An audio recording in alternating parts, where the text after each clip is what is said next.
Hello, welcome. This is my post and video on buying a foreclosed home. Now let me say something that I want to bring to your attention. Over the last 2 years, we've seen a lot of foreclosures, right? A foreclosed home is a property that has already gone through the foreclosure process and now is back to the bank as a REO, real estate owned. So there have been foreclosed so many properties over the last few years, and a lot of them ended up in what they call shadow inventory, something that the bank kept behind because they didn't want to flood the market with all these foreclosures at the same time and drive the prices further down. We're going to see a lot of these foreclosed homes coming into the market here in the next few years. So buying a foreclosed home either as an investor or owner occupant is going to be honestly one of the savvy ways to add to your portfolio. However, I want to make sure that you're looking into some important tips here, because when you buy a foreclosed home, the bank is going to sell the property as is. Unless some of the banks nowadays actually go out there and fix their properties before they put them in the market so they can get more money for it. But if you're selling the property, most of the banks will sell a property in as is condition. So there are some things you have to look out for.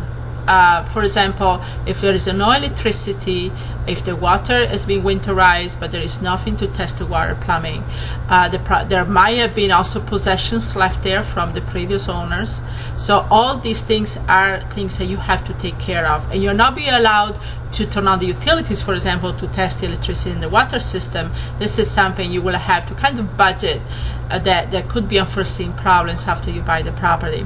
Now, as far as personal possessions from the previous owners, again, this is your duty to dispose of them after you close on the deal. So, as a new investor, if you're looking to wholesale the property, that's fine. You really don't have to get into it too much because it's going to be somebody else's problem if I buy the property as is from you and rehab it. But you still have to be aware how much potential problems could be with the property so you can adjust the price accordingly as far as offering to purchase from the bank or when you sell it to a prospective investor. Now, if you're buying it as an owner-occupant or as a landlord, then you have to do some due diligence. Make sure that these problems are not going to be something more than you can handle. I have a report here underneath the blog that I'll talk about foreclosures more in details, and I'll talk about how to find foreclosures, pre-foreclosures and after foreclosures or REOs, and also the 7 ways to stop a foreclosure from happening. So make sure you go to my blog, and at the end there is a way for you to opt in and get this free report. Thanks again for listening in, and I'll see you on another post.